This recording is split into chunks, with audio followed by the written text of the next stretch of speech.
Good evening, good afternoon, good morning, whenever you guys are watching this. I hope that everyone is safe and healthy during these crazy times. Let's give a little Block 2 wrap up. Significant improvement. You guys did great overall. This block versus last one, you can already tell. Just about everyone's taken to heart all the critiques and suggestions that we gave. Because there was a definite improvement from block 2 to block, or from block 1 to block 2. So good job. So just a couple general housekeeping notes again. Starting this new block, starting at 3, we'll be switching groups. For the remainder of the course, I believe those are already up and posted. Overall, great job on the boards. Keep it up. Great discussion, great topics. Really enjoyed watching everyone's videos. Some very creative exercises with some really good progressions. Great job. And then I just encourage everyone to continue to bring in outside resources and articles to add to the discussion for both the original post and then during everyone's responses. But overall, fantastic. A couple shout-outs for this block. Alpha was Connor and Maria. Bravo was Hayden. Charlie Michelle. Delta was Lacey and Jenny. Way to go. But like I said, overall, everyone did fantastic this block. So keep it up. Super quick review. Hopefully you got this by now, but initial post is due Saturday the first week. First response is due by Tuesday, and then the second by Thursday. Promote good discussion, not just compliments or have it be 2 lines. We want some good discussion. And then respond to the original post by Saturday. However, we would prefer this to be earlier, just to promote that discussion that we were talking about. And that dialogue back and forth.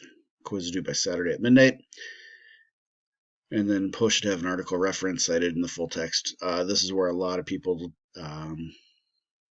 did significantly better this block than the last, for sure. Good job. And if you still are having difficulty with that, get a hold of me, and I can 100% talk you through that process for sure. Use your own words, don't copy from the article or just from the conclusion. And then when citing, make sure to do AMA. Same thing, if you guys are still having issues with that, reach out to me and I can break that down a little bit further. But I think for the most part, everyone is getting the hang of it. Highlights for the week, or for this block. Proximal hamstring strains. Think about differential here, neurodynamics. Let's check out our slump and our straight leg raise, as well as ruling out the lumbar spine by checking myotome, especially S2. Are you training that muscle appropriately?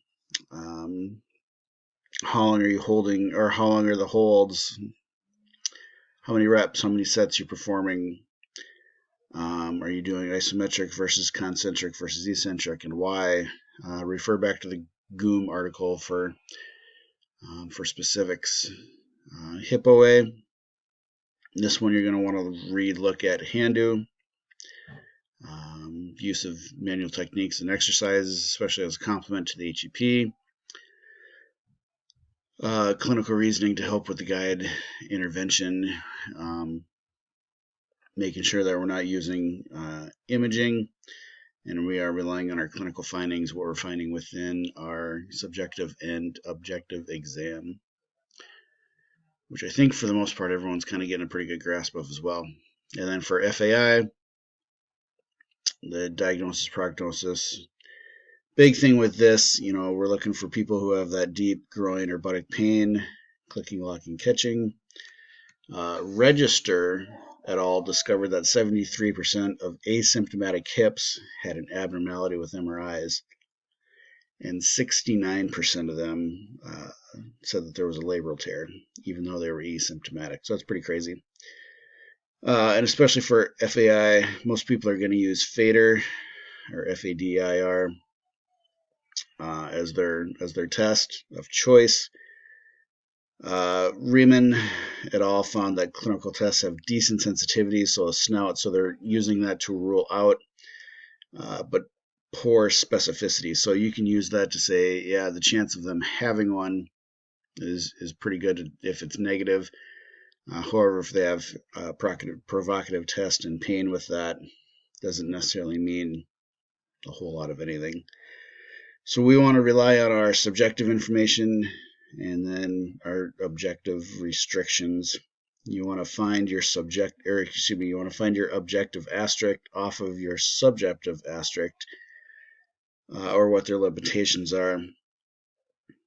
You're going to use that information to perform a trial treatment to see if that changed either of your objective or functional asterisks, and the goal is to change that by at least 50% in pain and or motion or strength or function.